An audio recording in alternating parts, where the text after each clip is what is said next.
ಸ್ನೇಹಿತರೆ ನಮಸ್ತೆ. ಶಿಕ್ಷಕರ ನೇಮಕಾತಿಗೆ ಸಂಬಂಧಿಸಿದಂತಹ ಅಪ್ಡೇಟ್ಸ್ಗಾಗಿ ನಮ್ಮ ಚಾನಲ್ಗೆ ಸಬ್ಸ್ಕ್ರೈಬ್ ಆಗಿ ಹಾಗೂ ಬೆಲ್ ಐಕನ್ ಪ್ರೆಸ್ ಮಾಡಿ ಅಂತ ಹೇಳ್ತಾ ಇಂದಿನ ವಿಡಿಯೋನ ಪ್ರಾರಂಭ ಮಾಡ್ತಿದ್ದೀನಿ. ಇಂದಿನ ವಿಡಿಯೋದಲ್ಲಿ ಶಿಕ್ಷಕರ ನೇಮಕಾತಿ ಆರಂಭ ಆಗಿರೋದ್ರ ಬಗ್ಗೆ ಹಾಗೂ ಏನೇನ್ ನಿಯಮಗಳು ಬದಲಾವಣೆ ಆಗಿದೆ ಹಾಗೂ ಅರ್ಜಿ ಸಲ್ಲಿಸಲು ಯಾವಾಗ ಪ್ರಾರಂಭ ಆಗುತ್ತೆ, ವಯೋಮಿತಿ ಸಡಿಲಿಕೆ ಆಗಿದೆಯಾ ಹಾಗೂ ವಿದ್ಯಾರ್ಹತೆ ಏನು, ಇದರ ಬಗ್ಗೆ ಕೆಲವರಿಗೆ ಅನ್ಯಾಯ ಆಗಿದೆ ಅಂತ ಕೂಡ ಕೆಲವರು ಹೇಳ್ತಿದ್ದಾರೆ. ಈ ಬಗ್ಗೆ ಈ ವಿಡಿಯೋದಲ್ಲಿ ತಿಳಿತಾ ಹೋಗೋಣ. ಮೊದಲನೇದಾಗಿ ನಿಮ್ಮೆಲ್ಲರಿಗೂ ಒಂದು ಶುಭ ಸುದ್ದಿ ಅಂತಾನೆ ಹೇಳ್ಬೋದು. ಕರ್ನಾಟಕ ರಾಜ್ಯದ ಶಿಕ್ಷಕರಾಗ ಬಯಸುವಂತಹ ಆಕಾಂಕ್ಷಿಗಳಿಗೆ ಒಂದು ಶುಭ ಸುದ್ದಿ ಅಂತಾನೆ ಹೇಳ್ಬೋದು. ಯಾಕಂತ ಹೇಳಿದ್ರೆ ಇಂದು ಬೆಳಿಗ್ಗೆ ನೋಟಿಫಿಕೇಶನ್ ಔಟ್ ಆಗಿರುವಂತದ್ದು ನಿಮ್ಗೆಲ್ರಿಗೂ ಗೊತ್ತಿದೆ. ಹಾಗಾದ್ರೆ ಶಿಕ್ಷಕರ ನೇಮಕಾತಿಯಲ್ಲಿ ಏನೇನು ನಿಯಮಗಳು ಬದಲಾವಣೆ ಆಗಿದೆ, ಬದಲಾವಣೆ ಆದ ನಿಯಮಗಳು ಏನೇನು, ಅರ್ಜಿ ಸಲ್ಲಿಸಲು ಯಾವಾಗ ಪ್ರಾರಂಭ ಮಾಡ್ತಾರೆ ಮತ್ತು ವಿದ್ಯಾರ್ಹತೆ ಏನೇನು ನಿಗದಿಪಡಿಸಿದ್ದಾರೆ, ವಯೋಮಿತಿ ನಮ್ಮ ಅವಶ್ಯಕತೆಗೆ ತಕ್ಕಂತೆ ಅಥವಾ ನಮಗೆ ಬೇಕಾದಂತೆ ವಯೋಮಿತಿಗಳು ಒಂದು ಚೇಂಜಸ್ ಆಗಿದೆನಾ ಮತ್ತು ನೆಗೆಟಿವ್ ಮಾರ್ಕ್ಸ್ ಇದೆನಾ ಈ ಒಂದು ಶಿಕ್ಷಕರ ನೇಮಕಾತಿಯಲ್ಲಿ ಅಂತ ಇವತ್ತು ಹೋಗ್ತಾ ಹೋಗೋಣ. ಓಕೆನಾ? ಎಸ್. ಹಾಗಾದ್ರೆ ನಾವು ಯಾವುದೇ ಒಂದು ಡಿಸ್ಟಿಕ್ ಆಗಿರ್ಬೋದು, any district, but all the rules will be same. ಎಲ್ಲಾ ರೂಲ್ಸ್ ಗಳು ಸೇಮ್ ಇರ್ತವೆ. ನಾನು ಈಗ ಬಾಗಲಕೋಟೆ ಡಿಸ್ಟಿಕ್ ನೋಡ್ತಾ ಹೋಗ್ತೀನಿ. ಓಕೆನಾ? All the rules will be same, don't nothing to worry. Okay. So ರಾಜ್ಯ ಪತ್ರ ನೋಡಿ, ಬಾಗಲಕೋಟೆ ಜಿಲ್ಲೆಯದು. ನೋಡಿ, ಬೆಳಗಾವಿ ವಿಭಾಗ ಅಂತ ಇದೆ. ಎಸ್. ಎಸ್. ನೆಕ್ಸ್ಟ್ ನೋಡಿ, ಅವರು ವಿಭಾಗವಾರು ಕೊಟ್ಟಿದ್ದಾರೆ. ಯಾಕೆ ಅಂತ ಹೇಳಿದ್ರೆ ಇದು ಪ್ರೌಢಶಾಲಾ ಶಿಕ್ಷಕರ ನೇಮಕಾತಿ. ಎಸ್. ಪ್ರೌಢಶಾಲೆಯಲ್ಲಿ ಖಾಲಿ ಇರುವಂತಹ ಪ್ರೌಢಶಾಲಾ ಶಿಕ್ಷಕರು ಕನ್ನಡ, ಆಂಗ್ಲ ಭಾಷೆ, ಕಲಾ ಮತ್ತು ಕನ್ನಡ ಹಾಗೂ ಇಂಗ್ಲಿಷ್ ಮಾಧ್ಯಮ, ಜೀವ ವಿಜ್ಞಾನ ಕನ್ನಡ ಮತ್ತು ಇಂಗ್ಲಿಷ್ ಮಾಧ್ಯಮ ಹಾಗೂ ದೈಹಿಕ ಶಿಕ್ಷಕರು, ಎಲ್ಲಾ ಹುದ್ದೆಗಳಿಗೆ ಅವರು ಅಧಿಸೂಚನೆಯನ್ನು ಹೊರಡಿಸಿರುವಂತದ್ದು. ಹಾಗಾದ್ರೆ ನೋಡ್ಬೋದು ನೀವು, ಬೆಳಗಾವಿ ವಿಭಾಗದಲ್ಲಿ ಒಂದು ಪ್ರೌಢಶಾಲಾ ಶಿಕ್ಷಕರು ಕನ್ನಡ ಭಾಷೆಗೆ 192, ಆಂಗ್ಲ ಭಾಷೆಗೆ 205, ಸಮಾಜ ಕನ್ನಡ ಮೀಡಿಯಂ ಸಮಾಜ ಸಬ್ಜೆಕ್ಟ್ಗೆ 90 ಹುದ್ದೆಗಳು ಹಾಗೂ ಕಲಾ ಶಿಕ್ಷಕರು ಆಂಗ್ಲ ಮಾಧ್ಯಮದವರಿಗೆ 134, ಜೀವ ವಿಜ್ಞಾನ ಶಿಕ್ಷಕರಿಗೆ 75 ಹಾಗೂ ಅದೇ ಜೀವ ವಿಜ್ಞಾನ ಶಿಕ್ಷಕರು ಆಂಗ್ಲ ಮಾಧ್ಯಮಕ್ಕೆ 91, ಒಟ್ಟಾರೆಯಾಗಿ 787 ಹುದ್ದೆಗಳನ್ನು ನಿಗದಿಪಡಿಸಿರುವಂತದ್ದು. ಅದೇ ರೀತಿ ದೈಹಿಕ ಶಿಕ್ಷಕರು 44 ಸೇರಿ ಒಟ್ಟು ಬೆಳಗಾವಿ ವಿಭಾಗದಲ್ಲಿ HSTR 831 ಹುದ್ದೆಗಳನ್ನ ಕಾಲ್ಫಾರ್ಮ್ ಮಾಡಿರುವಂತದ್ದು. ಹಾಗಾದ್ರೆ ಸೂಚನೆ ಕೊಟ್ಟಿದ್ದಾರೆ ನೋಡಿ, ವಿಷಯವಾರು, ಮಾಧ್ಯಮವಾರು ಹಾಗೂ ಪ್ರವರ್ಗವಾರು ಖಾಲಿ ಹುದ್ದೆಗಳ ಸಂಖ್ಯೆ, ಮೀಸಲಾತಿ ವರ್ಗೀಕರಣ ವಿವರಗಳನ್ನು ಅಧಿಸೂಚನೆಗೆ ಲಗತ್ತಿಸಿರುವ ಹುದ್ದೆಗಳ ವರ್ಗೀಕರಣದ ಅನುಬಂಧದಲ್ಲಿ ಪ್ರತ್ಯೇಕವಾಗಿ ವಿವರಿಸಿದೆ. ಆ ವಿವರಣೆಯನ್ನ ನಾವು ನೋಡ್ಬಿಟ್ಟು ಅರ್ಥ ಮಾಡ್ಕೋಬೇಕಾಗಿರುತ್ತೆ ಸ್ನೇಹಿತರೆ.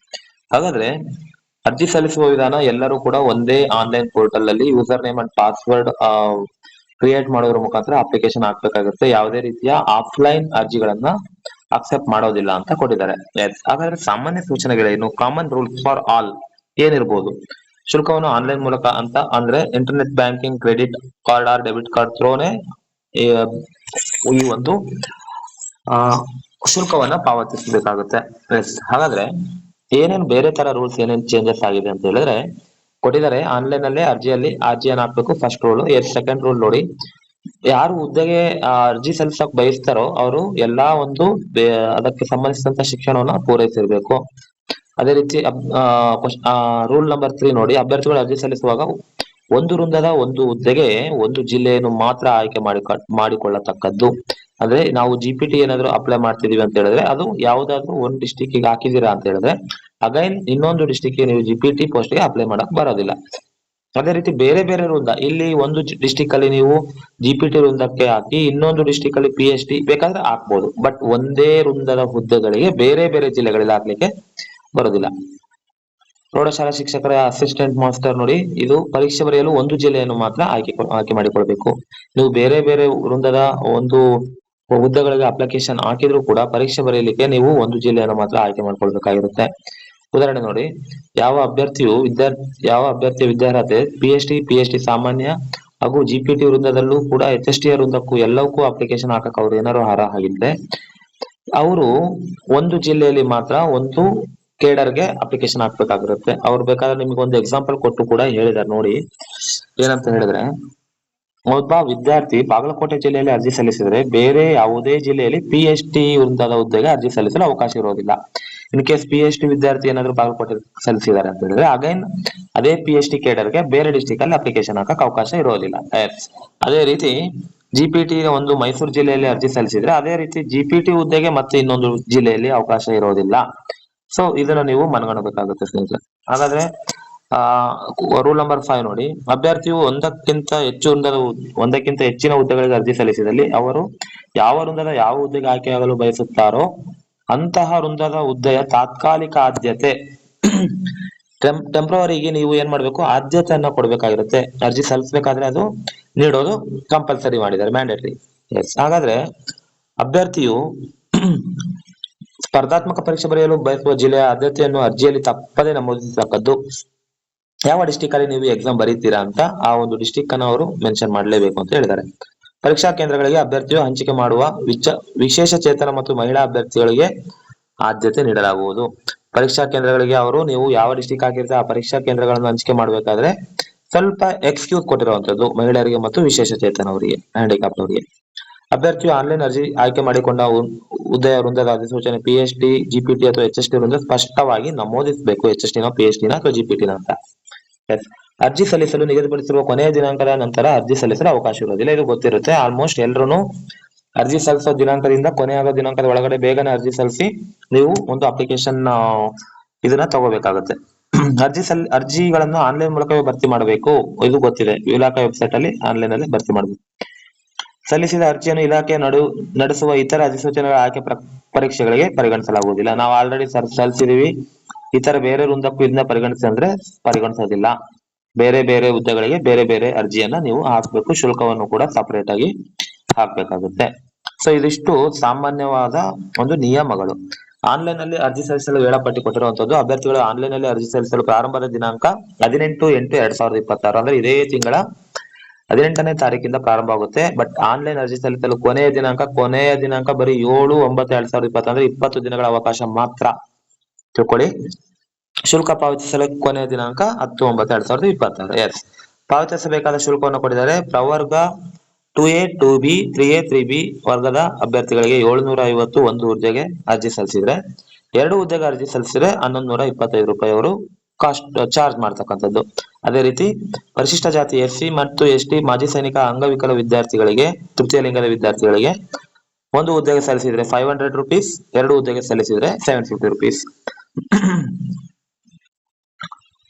ನೋಡಿ, 2ಕ್ಕಿಂತ ಹೆಚ್ಚಿನ ಹುದ್ದೆ ಅರ್ಜಿ ಸಲ್ಲಿಸಲು ಬಯಸಿದಲ್ಲಿ ಮೇಲಿನ ಕೋಷ್ಟಕದ ಕ್ರಮ ಸಂಖ್ಯೆ 1 ಅಭ್ಯರ್ಥಿಗಳು ಪ್ರತಿ ಹೆಚ್ಚುವರಿ ಹುದ್ದೆಗೆ ಹೆಚ್ಚುವರಿಯಾಗಿ 375 ರೂಪಾಯಿಗಳನ್ನು ಪಾವತಿಸಬೇಕಾಗುತ್ತದೆ. ಅದೇ ರೀತಿ ಮೇಲಿನ ಕೋಷ್ಟಕದ ಕ್ರಮ ಸಂಖ್ಯೆ 2 ಅಭ್ಯರ್ಥಿಗಳು ಪ್ರತಿ ಹೆಚ್ಚುವರಿ ಹುದ್ದೆಗೆ 250 ರೂಪಾಯಿ ಹೆಚ್ಚಿಗೆ ಪಾವತಿಸಬೇಕಾಗುತ್ತೆ. ಬಟ್ ಪಾವತಿಯಾದ ಹಣವನ್ನ ಯಾವುದೇ ರೀತಿಯಿಂದ ಹಿಂದಕ್ಕೆ ಮಾಡ್ಲಿಕ್ಕೆ ಸಾಧ್ಯ ಇಲ್ಲ ಅಂತ ಅವ್ರು ಕೊಟ್ಟಿರುವಂತದ್ದು. ಎಸ್, ಹಾಗಾದ್ರೆ ನೆಕ್ಸ್ಟ್ ನೋಡಿ, ವೇತನ ಶ್ರೇಣಿಯನ್ನ ನೀವು ನೋಡ್ಕೋಬಹುದು. ಇದು HSTR ಬಗ್ಗೆ ರಿಲೇಟೆಡ್ ಟು HSTR ವೇತನ ಶ್ರೇಣಿ 54,175 ಸ್ಟಾರ್ಟ್ ಆಗುತ್ತೆ. ವಯೋಮಿತಿ ನೋಡ್ಬೋದು ನೀವು. ಸಾಮಾನ್ಯ ಅರ್ಹತೆ ಅಭ್ಯರ್ಥಿಗಳಿಗೆ GM ಆಸ್ಪಿರೆಂಟ್ಸ್ಗೆ 40 ವರ್ಷ ಮಾಡಿರುವಂತದ್ದು. ಪ್ರವರ್ಗ 2A 2B 3A 3B ಅಭ್ಯರ್ಥಿಗಳಿಗೆ 43 ವರ್ಷ. ಅದೇ ರೀತಿ SC ST ಅವರಿಗೆ 45 ವರ್ಷ ಮಾಡಿರುವಂತದ್ದು. ಈ ಒಂದು ವಿಚಾರವಾಗಿ ಈಗ ನಾವೇನು ಈ ಒಂದು ವಯೋಮಿತಿ ಅಂತ ಬಂದಾಗ, ಈ ವಯೋಮಿತಿ ವಿಚಾರವಾಗಿ ಹಲವಾರು ಅಭ್ಯರ್ಥಿಗಳಿಗೆ ಅನ್ಯಾಯ ಆಗಿದೆ. ಹಲವಾರು ಅಭ್ಯರ್ಥಿಗಳು ಬಹಳ ಬೇಸರವನ್ನು ವ್ಯಕ್ತಪಡಿಸಿರುವಂತದ್ದು. ಯಾಕಂತ ಹೇಳಿದ್ರೆ 5 ವರ್ಷ ಸಡಿಲಿಕೆಯನ್ನು ನೀಡಬೇಕು ಅಂತ ಹೇಳಿದ್ರು. ಬಟ್ ಅಗೇನ್ 2022-23 ಅಲ್ಲಿ ಕೊಟ್ಟಿರೋ ತರನೇ ಅಗೇನ್ ಅದನ್ನೇ ಕೊಟ್ಟಿರೋದ್ರಿಂದ ಈ ವಿಚಾರವಾಗಿ ಕೆಲವು ಅಭ್ಯರ್ಥಿಗಳು ಆ ಒಂದು ಇಲಾಖೆಗೆ ಮನವಿಯನ್ನು ಕೊಟ್ಟಿರುವಂತದ್ದು. ಇನ್ನು ಕೆಲವು ಅಭ್ಯರ್ಥಿಗಳು ಕೋರ್ಟ್ ಮೊರೆ ಹೋಗುವುದಾಗಿ ತಿಳಿಸ್ತಾ ಇದ್ದಾರೆ. ಸೊ ಏನ್ ಮಾಡ್ತಾರೋ ಕಾದ್ ನೋಡ್ಬೇಕು. ಬಟ್ ಇದು ಕೋರ್ಟ್ ಮೊರೆ ಹೋದ್ರೆ ಲೇಟ್ ಆಗೋ ಚಾನ್ಸಸ್ ಇರುತ್ತೆ. ಆದಷ್ಟು ಬೇಗ ಇದು ಇಲಾಖೆ ಮನಗಂಡು ಇದನ್ನು ಸ್ವಲ್ಪ ಒಂದು ಪರಿಶೀಲನೆ ಮಾಡ್ಬಿಟ್ಟು ಬೇಗ ನೋಟಿಫಿಕೇಶನ್ ಯಾವುದೇ ರೀತಿ ನಿಲ್ಲದೆ ಇರೋ ತರ ಮಾಡ್ಲಿಕ್ಕೆ ಅದು ಕ್ರಮ ವಹಿಸಿದ್ರೆ ಒಳ್ಳೇದು ಅಂತ ನಿಮ್ಮೆಲ್ಲರ ಅಭಿಲಾಷೆ. ಎಸ್, ಹಾಗಾಗಿ ಆಯ್ಕೆಯ ಅರ್ಹತೆ ನೋಡಿ, ಕನ್ನಡ, ಆಂಗ್ಲ, ಕಲಾ, ಜೀವ ವಿಜ್ಞಾನ, ದೈಹಿಕ ಶಿಕ್ಷಕರು ಗ್ರೇಡ್ 2. ಕೊನೆಯ ದಿನಾಂಕಕ್ಕೆ ಅಭ್ಯರ್ಥಿಗಳು ಕೆಳಕಂಡ ಸಾಮಾನ್ಯ ಅರ್ಹತೆಯನ್ನು ಹೊಂದಿರಬೇಕು. ನೋಡಿ, ಅಭ್ಯರ್ಥಿಗಳು ಯಾವ ಅರ್ಹತೆಯನ್ನು ಹೊಂದಿರಬೇಕು ಅಂತ ಇಲ್ಲಿ ಕೆಳಗಡೆ ಕೊಟ್ಟಿದ್ದಾರೆ. ಕನಿಷ್ಠ ಪ್ರತಿ ಪತ್ರಿಕೆಯಲ್ಲೂ 35ರಷ್ಟು ಅಂಕಗಳನ್ನು ಪಡೆಯುವುದು ಕಡ್ಡಾಯ. ಯಾವ್ದ್ರಲ್ಲಿ? CET ಯಲ್ಲಿ. ಇದನ್ನ ನೀವು ನೆನ್ಪಿಟ್ಕೊಂಡಿರ್ಬೇಕು. ಸರ್ಕಾರಿ ಪ್ರೌಢಶಾಲೆಯ ಸಹ ಶಿಕ್ಷಕ ಹುದ್ದೆಗೆ ನಿಗದಿತ ಸಾಮಾನ್ಯ ವಿದ್ಯಾರ್ಹತೆ ಅಂತ ಏನಂತ ಹೇಳಿದ್ರೆ ನೋಡಿ, ಪದವಿಯಲ್ಲಿ ಕನಿಷ್ಠ 50ರಷ್ಟು ಅಂಕಗಳನ್ನು ತೆಗೆದುಕೊಂಡಿರಬೇಕು. ಅದೇ ರೀತಿ ಪರಿಶಿಷ್ಟ ಮತ್ತು ಪರಿಶಿಷ್ಟ ಜಾತಿ ಪರಿಶಿಷ್ಟ ವರ್ಗದ ಅಭ್ಯರ್ಥಿಗಳು ಕನಿಷ್ಠ 45% ಅಂಕಗಳನ್ನು ತೆಗೆದುಕೊಂಡಿರಲೇಬೇಕು. ಅದೇ ರೀತಿ ಇಲ್ಲಿ ನೋಡ್ಬೋದು, ದೈಹಿಕ ಶಿಕ್ಷಕರು ಕೊಟ್ಟಿದ್ದಾರೆ ಕನ್ನಡ ಶಿಕ್ಷಕರು ಕೊಟ್ಟಿದ್ದಾರೆ, ಇಂಗ್ಲಿಷ್ ಶಿಕ್ಷಕರು ಕೊಟ್ಟಿದ್ದಾರೆ, ಕಲಾ ಶಿಕ್ಷಕರು ಕೊಟ್ಟಿದ್ದಾರೆ, ಜೀವ ವಿಜ್ಞಾನ ಶಿಕ್ಷಕರು ಕೊಟ್ಟಿದ್ದಾರೆ. ಇನ್ನೂ ಕೆಲವರು ಅಭ್ಯರ್ಥಿಗಳು ಇದರಲ್ಲಿ ಅನ್ಯಾಯ ಆಗಿದೆ ಅಂತ ಅವರು ಕೂಡ ಹೇಳ್ತಾ ಇರುವಂತದ್ದು ಏನು ಅಂತ ಹೇಳಿದ್ರೆ, HSTR ಒಂದು ಕೇಡರ್ ಅಲ್ಲಿ ಬರೀ ಎಲ್ಲಾ ವಿಷಯಗಳನ್ನ ಕೊಟ್ಟು ಗಣಿತವನ್ನ ಮಾತ್ರ ಬಿಟ್ಟಿರುವಂತದ್ದು, ಕೈ ಬಿಟ್ಟಿರುವಂತದ್ದು. ಇದರಿಂದ ಎಲ್ಲಾ ಗಣಿತ ಶಿಕ್ಷಕರು ಬೇಸರವನ್ನ ವ್ಯಕ್ತಪಡಿಸಿ ಅವರು ಕೂಡ ಒಂದು ಇಲಾಖೆಗೆ ಮನವಿಯನ್ನ ನೀಡಿರ್ತಕ್ಕಂಥದ್ದು. ಅದರ ಜೊತೆ ಒಂದು ಕೋರ್ಟ್ ಮೊರೆ ಹೋಗುವುದಾಗಿ ಹೇಳ್ತಾ ಇರೋದು. ಸೊ ಹಲವಾರು ವಿಚಾರಗಳು ಈ ರೀತಿಯ ನಿಯಮಗಳಲ್ಲಿ ಗೊಂದಲವನ್ನು ತರಿಸಿರುವಂತದ್ದು. ಸೊ ಈ ಗೊಂದಲಗಳಿಗೆ ಇಲಾಖೆ ತೆರೆ ಎಳೆಯುತ್ತೋ ಹೇಗೋ ಕ್ರಮ ವಹಿಸುತ್ತೋ ಕಾದ್ ನೋಡ್ಬೇಕಾಗುತ್ತೆ. ಬಟ್ ಕ್ರಮ ವಹಿಸ್ತಾ ಇದ್ರೆ ಏನಾಗುತ್ತೋ ಅಂತ ಸ್ವಲ್ಪ ಬೇಸರನೂ ಆಗ್ತಾ ಇರುತ್ತೆ. ಯಾವುದೇ ಕಾರಣಕ್ಕೂ ನೇಮಕಾತಿಗೆ ತಡೆ ಆಗದೆ ಆದಷ್ಟು ಬೇಗ ನೇಮಕಾತಿಗಳು ಪ್ರಾರಂಭ ಆದ್ರೆ ಒಳ್ಳೇದು. ಯಾವುದೇ ರೀತಿ ತಡೆಯನ್ನ ನೀಡದೆ ಎಲ್ಲರಿಗೂ ಒಂದು ನ್ಯಾಯ ನೀಡುವಂತಹ ಒಂದು ವಿಚಾರವಾಗಿ ಎಲ್ಲರಿಗೂ ನ್ಯಾಯ ಸಿಗುವಂತೆ ಈ ಒಂದು ನೇಮಕಾತಿ ಆಗ್ಬೇಕು ಅನ್ನೋದು ಒಂದು ಬಯಕೆ ಅಷ್ಟೇನೆ. ನೆಕ್ಸ್ಟ್ ನೋಡಿ, ಪ್ರತಿ ವಿಷಯಕ್ಕೆ ಸಂಬಂಧಿಸಿದಂತೆ ನೋಡಿ ಕನ್ನಡ ಭಾಷೆ ಕೊಟ್ಟಿದ್ದಾರೆ ಅಂದ್ರೆ ಆಪ್ಷನಲ್ ಕನ್ನಡ ಕಂಪಲ್ಸರಿ ಓದಿರಬೇಕು. ಅದೇ ರೀತಿ ಆಂಗ್ಲ ಭಾಷೆಯನ್ನು ಕೊಟ್ಟಿರೋದ್ರೆ ಆಪ್ಷನಲ್ ಇಂಗ್ಲಿಷ್ ಕಂಪಲ್ಸರಿ ಓದಿರಬೇಕು. ಅದೇ ರೀತಿ ಕನ್ನಡ ಮಾಧ್ಯಮ ಮತ್ತು ಆಂಗ್ಲ ಮಾಧ್ಯಮದ ಸಮಾಜ ಶಿಕ್ಷಕರು, ಕನ್ನಡ ಮಾಧ್ಯಮದಲ್ಲಿ ಶಿಕ್ಷಕರಾಗ ಬಯಸುವವರು ಕನ್ನಡದಲ್ಲಿ ಸೋಷಿಯಲ್ ಸಬ್ಜೆಕ್ಟ್ ಅನ್ನು ಓದಿರುವಂತದ್ದು ಪದವಿಯಲ್ಲಿ. ಎರಡು ವಿಷಯಗಳನ್ನ ಯಾವ ಎರಡು ವಿಷಯ ಅಂತ ಹೇಳಿದ್ರೆ ಇತಿಹಾಸ, ಅರ್ಥಶಾಸ್ತ್ರ, ರಾಜಕೀಯ ಶಾಸ್ತ್ರ, ಭೂಗೋಳಶಾಸ್ತ್ರ ಹಾಗೂ ಸಮಾಜಶಾಸ್ತ್ರ ಇವುಗಳನ್ನು ಓದಿರ್ಲೇಬೇಕು. ಅದೇ ರೀತಿ BED ಅಲ್ಲಿ ಕೂಡ ಅವರು ಒಂದು ವಿಶ್ವವಿದ್ಯಾಲಯದ ಶಿಕ್ಷಕರ ಶಿಕ್ಷಣದಲ್ಲಿ BED ಪದವಿಯನ್ನು ಕಂಪಲ್ಸರಿ ಹೊಂದಿರಲೇಬೇಕು. ಅವರು ಯಾವ ಮಾಧ್ಯಮದಲ್ಲಿ ಇಂಟ್ರೆಸ್ಟ್ ಇದ್ದಾರೆ, ಇಂಗ್ಲಿಷ್ ಮೀಡಿಯಂ ಅಲ್ಲಿ ಆದ್ರೆ ಇನ್ ಕೇಸ್ ಇಂಗ್ಲಿಷ್ ಮೀಡಿಯಂ ಆಗಿದ್ರೆ ಪದವಿ ಅವರು ಇಂಗ್ಲಿಷ್ ಮೀಡಿಯಂ ಅಲ್ಲೇ ಅವರು ಒಂದು ಪದವಿಯನ್ನು ಕಂಪಲ್ಸರಿ ಕಂಪ್ಲೀಟ್ ಮಾಡಿರುವಂತದ್ದು. ಅದೇ ರೀತಿ ಜೀವಶಾಸ್ತ್ರವನ್ನು ಕೊಟ್ಟಿರುವಂತದ್ದು ಕೆಳಗಿನ ಯಾವುದೇ ಎರಡು ವಿಷಯಗಳಲ್ಲಿ ರಸಾಯನಶಾಸ್ತ್ರ, ಸಸ್ಯಶಾಸ್ತ್ರ ಆಗಿರ್ಬೋದು ಅಥವಾ ಪ್ರಾಣಿಶಾಸ್ತ್ರ ಆಗಿರ್ಬೋದು, ರಾಸಾಯನಶಾಸ್ತ್ರ ಕಾಮನ್, ಇದರಲ್ಲಿ ಯಾವ್ದಾದ್ರು ಓದಿದ್ರು ಕೂಡ ಜೀವಶಾಸ್ತ್ರಕ್ಕೆ ಅಪ್ಲಿಕೇಶನ್ ಹಾಕಕ್ಕೆ ಅವಕಾಶ ಇದೆ. ಹಾಗಾದ್ರೆ BED ಮತ್ತು ಕಂಪಲ್ಸರಿ BED ಮಾಡಿರ್ಬೇಕು. ಜೊತೆಗೆ ಯಾವ ಮಾಧ್ಯಮದಲ್ಲಿ ಅವರು ಕ್ಲಾಸ್ ಮಾಡ್ಬೇಕಂತಾರೆ ಆ ಮಾಧ್ಯಮದಲ್ಲಿ ಅವರು ಕಂಪಲ್ಸರಿ ಒಂದು ಡಿಗ್ರಿಯನ್ನ ಕಂಪಲ್ಸರಿ ಕಂಪ್ಲೀಟ್ ಮಾಡಿರುವಂತದ್ದು. ದೈಹಿಕ ಶಿಕ್ಷಣ ನೋಡ್ಕೋಬಹುದು ನೀವು. ಸೊ ಇದಾದ ನಂತರ ಸಾಮಾನ್ಯ ಸೂಚನೆಗಳು ಏನು ಅಂತ ಹೇಳಿದಾರೆ ನೋಡಿ ಇಲ್ಲಿ. ಅಭ್ಯರ್ಥಿಗಳು ಡಿರೈವ್ಡ್ ಪರ್ಸೆಂಟೇಜ್ ಅನ್ನು ಆಧರಿಸಿ 1:2 ಅನುಪಾತದಲ್ಲಿ ಅಭ್ಯರ್ಥಿಗಳ ದಾಖಲೆಯನ್ನು ಪರಿಶೀಲನೆ ಅರ್ಹತಾ ಪಟ್ಟಿಯನ್ನು ಪ್ರಕಟಿಸಲಾಗುವುದು. 1:2 ಅನುಪಾತದಲ್ಲಿ ಅವರು ಮೆರಿಟ್ ಆಧಾರದ ಮೇಲೆ ಆಯ್ಕೆ ಪಟ್ಟಿಯನ್ನು ಪ್ರಕಟಿಸುತ್ತಾರೆ. ಅಭ್ಯರ್ಥಿಗಳು ಒಂದಕ್ಕಿಂತ ಹೆಚ್ಚಿನ ಹುದ್ದೆಗಳ ಬೇರೆ ಬೇರೆ ವಿಭಾಗದಲ್ಲಿ 1:2 ಅನುಪಾತದ ಪರಿಶೀಲನೆ ಪಟ್ಟಿಯಲ್ಲಿ ಆಯ್ಕೆಯಾಗಿದ್ದಲ್ಲಿ ತಾನು ಅಂತಹ ಜಿಲ್ಲೆಗಳ ವಿಭಾಗಗಳಲ್ಲಿ ದಾಖಲೆ ಪರಿಶೀಲನೆಗೆ ಹಾಜರಾಗುತ್ತದೆ. ತಮಗೆ ಯಾವ ಜಿಲ್ಲೆ ಬೇಕಾಗಿರುತ್ತೋ ಎರಡ್ ಮೂರು ಜಿಲ್ಲೆಯಲ್ಲಿ ಆಯ್ಕೆ ಆಗಿದ್ರು ಕೂಡ ಯಾವ ಜಿಲ್ಲೆ ನಮಗೆ ಹೋಗ್ಬೇಕು, ಟೀಚರ್ ಆಗ್ಬೇಕು ಅಂತಿರುತ್ತೋ ಆ ಜಿಲ್ಲೆಯಲ್ಲಿ ಹೋಗ್ಬಿಟ್ಟು ಅವರು ಟೀಚರ್ಸ್ ಆಗ್ಬೋದು. ಯಾವೊಬ್ಬ ಅಭ್ಯರ್ಥಿ ಒಂದಕ್ಕಿಂತ ಹೆಚ್ಚಿನ ಹುದ್ದೆಗಳಿಗೆ 1:1 ಆಯ್ಕೆ ಪಟ್ಟಿಯಲ್ಲಿ ಆಯ್ಕೆ ಆಗಿದ್ದಲ್ಲಿ ಅಂತಹ ಅಭ್ಯರ್ಥಿ ತಾನು ಅಂತಿಮವಾಗಿ ಯಾವ ಹುದ್ದೆಯನ್ನು ಆಯ್ಕೆ ಬಯಸ್ತಾನೋ ಆ ಹುದ್ದೆಗೆ ಅವರು ಹೋಗ್ಬೋದು. ಇನ್ನು ಒಂದನ್ನು ತ್ಯಜಿಸಬಹುದು ಅವರು ಸಾಮಾನ್ಯವಾಗಿ. ಪುನಃ ಮತ್ತೆ ತ್ಯಜಿಸಿದ ಮೇಲೆ ಮತ್ತೆ ಕ್ಲೈಮ್ ಮಾಡಕ್ಕೆ ಅವಕಾಶ ಇರೋದಿಲ್ಲ.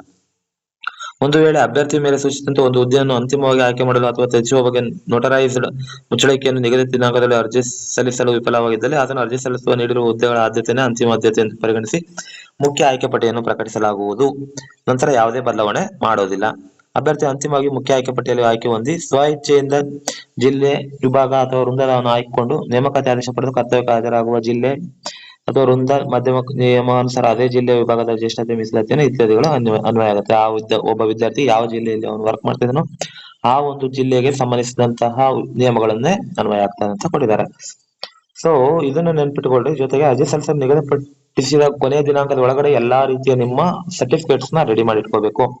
ಅಭ್ಯರ್ಥಿಗಳು ನೇಮಕಾತಿ ಕ್ಲೈಮ್ ಮಾಡುವ ಮೀಸಲಾತಿಗಳು ಕುರಿತಂತೆ ಎಲ್ಲಾ ಮೀಸಲಾತಿ ಪ್ರಮಾಣ ಪತ್ರಗಳನ್ನು ಕೂಡ ಅರ್ಜಿ ಸಲ್ಲಿಸಲು ಕೊನೆಯ ದಿನಾಂಕದ ಒಳಗಡೆನೆ ಇರ್ತಕ್ಕಂಥದ್ದು. ಇದು ಕೂಡ ತುಂಬಾ ಇಂಪಾರ್ಟೆಂಟ್. ಯಾವೊಬ್ಬ ಅಭ್ಯರ್ಥಿ SC ST category 2A 2B 3A 3B ಸಮತಳ ಮೀಸಲಾತಿ ಕೋರಿದ್ದು ಅಂತ ಅಂತಿಮ ಆಯ್ಕೆ ಪಟ್ಟಿಯಲ್ಲಿ ಸಾಮಾನ್ಯ ಅರ್ಹತೆಯಲ್ಲಿ ಆಯ್ಕೆ ಆಗಿದ್ದರೂ ಸಹ ಮೀಸಲಾತಿ ಕೋರಿದ ಜಾತಿ ಮತ್ತು ಆದಾಯ ಪ್ರಮಾಣ ಪತ್ರ ಹಾಗೂ ಸಮತಳ ಮೀಸಲಾತಿ ಪ್ರಮಾಣ ಪತ್ರಗಳ ಸಿಂಧುತ್ವ ಸಲ್ಲಿಸುವುದು ಕಡ್ಡಾಯವಾಗಿರುತ್ತದೆ. ನೋಡಿ ಸ್ನೇಹಿತರೆ, ನೀವು SC ST 2A 2B 3A 3B ಅಂತ ಹಾಕಿದ್ರು ಕೂಡ ಇನ್ ಕೇಸ್ ನೀವು GML ಆಯ್ಕೆ ಆದ್ರೂ ಕಂಪಲ್ಸರಿ ಆಗಿ ನೀವು ಸಿಂಧುತ್ವವನ್ನು ಮಾಡಿಸೋದು ಕಂಪಲ್ಸರಿ ಆಗಿರುತ್ತೆ. ಒಂದು ವೇಳೆ ಸಿಂಧುತ್ವ ರದ್ದಾಗಿದ್ದಲ್ಲಿ ಅಥವಾ ಬರದೇ ಇದ್ರೆ ಅಂತಹ ಅಭ್ಯರ್ಥಿಗಳ ನೇಮಕಾತಿಯನ್ನು ರದ್ದುಗೊಳಿಸಲಾಗ್ತದೆ. ಮೆರಿಟ್ ನಿರ್ಧರಿಸುವ ವಿಧಾನ ನೋಡಿ. ಸ್ಪರ್ಧಾತ್ಮಕ ಪರೀಕ್ಷೆಯಲ್ಲಿ ಪಡೆದ ಅಂಕಗಳನ್ನ CET-ಯನ್ನು 85% ಪದವಿಯಲ್ಲಿ ತೆಗೆದುಕೊಂಡಿರೋದು 13% ಹಾಗೂ ಶಿಕ್ಷಕರ ಶಿಕ್ಷಣ ಕೋರ್ಸ್ ನಲ್ಲಿ ಪಡೆದಿರುವಂತಹ ಅಂಕಗಳ 2% ಅಂತ ಕನ್ಸಿಡರ್ ಮಾಡ್ತಕ್ಕಂಥದ್ದು. ಅದೇ ತರ ದೈಹಿಕ ಶಿಕ್ಷಣಕರಿಗೂ ಕೂಡ ಸೇಮ್ ಇದೆ. ಜಾತಿ ಮೀಸಲಾತಿ ಪ್ರಮಾಣ ಪತ್ರಗಳನ್ನ ಮುಂಚೆನೆ ನೋಡಿ. ಜಾತಿ ಮತ್ತು ಪರಿಶಿಷ್ಟ ಪಂಗಡವರು ನಮೂನೆ ಡಿ ಪ್ರವರ್ಗ 1ಕ್ಕೆ ಸೇರಿದ ನಮೂನೆ E 2A 2B 3A 3B ಅವರಿಗೆ ನಮೂನೆ ಎಫ್ ನಮೂನೆಯಲ್ಲಿ ಅವರು ಮೀಸಲಾತಿ ಪ್ರಮಾಣ ಪತ್ರಗಳನ್ನು ಸಲ್ಲಿಸಬೇಕಾಗುತ್ತೆ. ಮ್ಯಾಂಡೇಟರಿ ಇದು. ನೋಡಿ ಸ್ನೇಹಿತರೆ, ವಿಶೇಷ ಸೂಚನೆ. ಸದರಿ ಆದೇಶದ ಅನುಸಾರ ಸದರಿ ಜಾತಿ ಉಪಜಾತಿ ಅಭ್ಯರ್ಥಿ ಉದ್ಯೋಗದಲ್ಲಿ ಮೀಸಲಾತಿಗೆ ಆನ್ಲೈನ್ ಅರ್ಜಿಯನ್ನು ಕಡ್ಡಾಯವಾಗಿ 3D ಮೀಸಲಾತಿ ಕೋರತಕ್ಕದ್ದು ಹಾಗೂ ಶಿಕ್ಷಣದ ಸಲುವಾಗಿ ಪಡೆದ 2A ಮೀಸಲಾತಿ ಪ್ರಮಾಣ ಪತ್ರವನ್ನು ಪರಿಗಣಿಸಲಾಗುವುದಿಲ್ಲ. ನೋಡಿ ಸ್ನೇಹಿತರೆ, ಇದ್ರಲ್ಲಿ ನೋಡ್ಬೋದು ನೀವು. ಬಲಿಜ ಉಪಜಾತಿಗಳಾದ ಬಳಜಿಗ, ಬಣಜಿಗ, ಗೌಡ, ಬಣಜಿಗ, ನಾಯ್ಡು, ತೆಲುಗು, ಬಲಿಜ, ತೆಲಗ, ಬಣಜಿಗ, ಶೆಟ್ಟಿ, ಬಲಿಜ, ಶೆಟ್ಟಿ, ಬಣಜಿಗ, ಶೆಟ್ಟಿ, ದಾಸರ, ಬಲಿಜ, ದಾಸರ, ಬಣಜಿಗ, ದಾಸರ, ಬಣಜಿಗ, ಕಸ್ಟಲ್, ಮನ್ನೂರ್, ಮನ್ನಾರ ಇವೆಲ್ಲಾ ಜಾತಿಗಳನ್ನು ಸಂವಿಧಾನ ಅನುಚ್ಛೇದ 115/4 ಅನ್ವಯ ಶಿಕ್ಷಣ ಸಲುವಾಗಿ 2A ಮೀಸಲಾತಿ ಅಡಿ ಹಾಗೂ ಸಂವಿಧಾನದ ಅನುಚ್ಛೇದ 14/4 ಅನ್ವಯ ಉದ್ಯೋಗದ ಸಲುವಾಗಿ 3A ಮೀಸಲಾತಿ ಅಡಿ ಪರಿಗಣಿಸಲಾಗಿದೆ. ಅದರಿಂದ ಸದರಿ ಆದೇಶದ ಅನುಸಾರ ಎಲ್ಲರೂ ಕೂಡ ಆನ್ಲೈನ್ ನಲ್ಲಿ ಅರ್ಜಿ ಹಾಕುವಾಗ 3A ಅಂತಾನೆ ಮೀಸಲಾತಿ ಹಾಕಬೇಕಾಗಿರುವಂತದ್ದು. ಶಿಕ್ಷಣ ಸಲುವಾಗಿ 2A ಮೀಸಲಾತಿ ಪ್ರಮಾಣ ಪತ್ರವನ್ನು ಪರಿಗಣಿಸಲಾಗುವುದಿಲ್ಲ ಯಾವುದೇ ಕಾರಣಕ್ಕೂ. ಇದು ತುಂಬಾ ಇಂಪಾರ್ಟೆಂಟ್ ಆಗಿರುತ್ತೆ. ಉದ್ಯೋಗ ಸಲುವಾಗಿ ಪಡೆದ ಜಾತಿ ಆದಾಯ ಪ್ರಮಾಣ ಪತ್ರವನ್ನು ಮಾತ್ರ ಪರಿಗಣಿಸಲಾಗುವುದು. ಶಿಕ್ಷಣ ಅಥವಾ ಇತರ ಸಲುವಾಗಿ ಪಡೆದ ಜಾತಿ ಆದಾಯ ಪ್ರಮಾಣ ಪತ್ರವನ್ನು ಯಾವುದೇ ಕಾರಣಕ್ಕೂ ಪರಿಗಣಿಸಲಾಗುವುದಿಲ್ಲ. ವಿವಿಧ ಮೀಸಲಾತಿ ವರ್ಗಕ್ಕೆ ಸೇರಿದ ಮೀಸಲಾತಿ ಸ್ಥಾನಗಳ ಆಯ್ಕೆಗೆ ಮೊದಲೇ ನಿರ್ಧರಿಸಿ ಆಯಾ ವರ್ಗಗಳಿಗೆ ಮೀಸಲಿರಿಸಿದೆ. ಸ್ಥಾನಗಳ ಸಂಖ್ಯೆಗಳನ್ನು ಅನುಗುಣವಾಗಿ ಅಭ್ಯರ್ಥಿಗಳು ಮೀಸಲಾತಿ ಸ್ಥಾನಗಳನ್ನು ಆಯ್ಕೆ ಮಾಡಬೇಕಿರುವುದರಿಂದ ಅಭ್ಯರ್ಥಿಗಳು ತಮ್ಮ ಜಾತಿ ಆದಾಯ ಪ್ರಮಾಣ ಪತ್ರಗಳನ್ನು ಅರ್ಜಿ ಜೊತೆಯಲ್ಲಿ ಸಲ್ಲಿಸುವುದು ಅತ್ಯವಶ್ಯಕ. ಆದ್ದರಿಂದ ಅರ್ಜಿಗಳು ಸಲ್ಲಿಸಲು ನಿಗದಿಪಡಿಸಿದ ಕೊನೆಯ ದಿನಾಂಕ ಆದ ನಂತರ ಯಾವುದೇ ಕಾರಣದಿಂದ ಅಭ್ಯರ್ಥಿಗಳು ಸಲ್ಲಿಸುವ ಜಾತಿ ಆದಾಯ ಪ್ರಮಾಣ ಪತ್ರವನ್ನು ಅಂಗೀಕರಿಸಲಾಗುವುದಿಲ್ಲ. ತಿಳ್ಕೊಳ್ಳಿ, ಇದನ್ನ ತುಂಬಾ ಇಂಪಾರ್ಟೆಂಟ್. ಮಾಜಿ ಸೈನಿಕ ಅಭ್ಯರ್ಥಿಗಳಿಗೆ ಈ ರೂಲ್ಸ್ ಅನ್ನು ಹೊಂದಿರುವಂತದ್ದು. ಗ್ರಾಮೀಣ ಅಭ್ಯರ್ಥಿಗಳಿಗೆ ಸಾಮಾನ್ಯ GM ಅವ್ರಿಗೂ ಕೂಡ GM rural, GM Kannada medium ಅಂತಾನೂ ಕೂಡ ಕೊಡ್ತಾ ಇರ್ತಾರೆ. ಸೊ ಅದನ್ನ ನೀವು ತಿಳ್ಕೊಬೇಕಾಗುತ್ತೆ.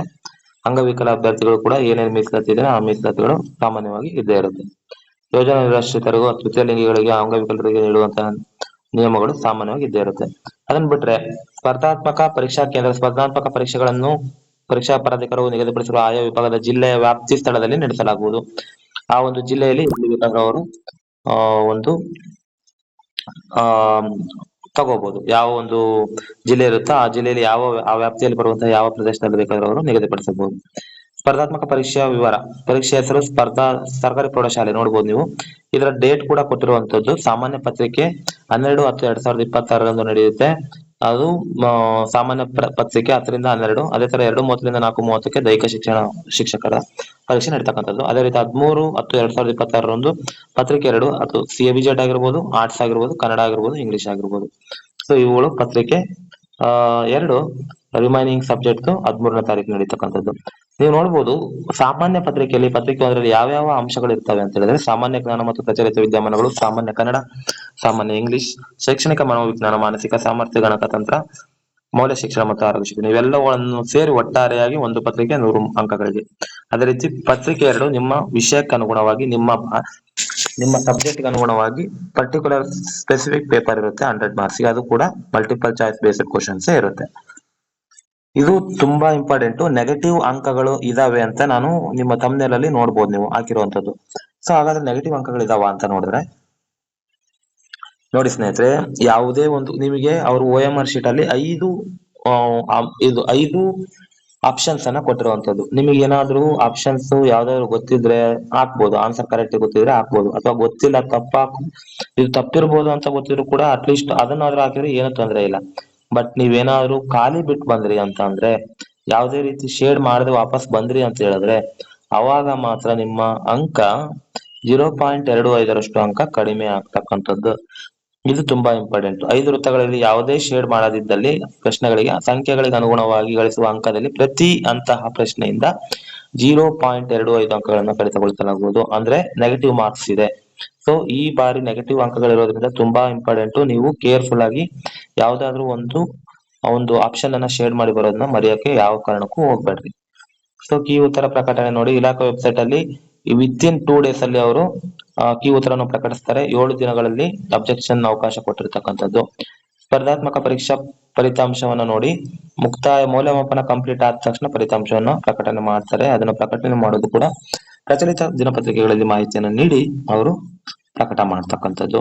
ಸೊ ಇವೆಲ್ಲವೂ ಕೂಡ ತುಂಬಾ ಒಂದು ಬದಲಾದ ನಿಯಮಗಳನ್ನು ಅಂತಾನೆ ಹೇಳ್ಬೋದು. ಆಯ್ಕೆ ಪಟ್ಟಿಗಳೆಲ್ಲ ನಿಮ್ಗೆ ಗೊತ್ತಿರೋ ಹಾಗೆ ಎಲ್ಲ ನಿಮ್ಮ ಡಿಗ್ರಿ ಮತ್ತು BEd ಹಾಗೂ CET ತೆಗೆದುಕೊಂಡಂತಹ ಅಂಕಗಳಿಗೆ ಆಧಾರದ ಮೇಲೆ ಅವರು ಆಯ್ಕೆ ಪಟ್ಟಿಯನ್ನ ರೆಡಿ ಮಾಡ್ತಕ್ಕಂಥದ್ದು.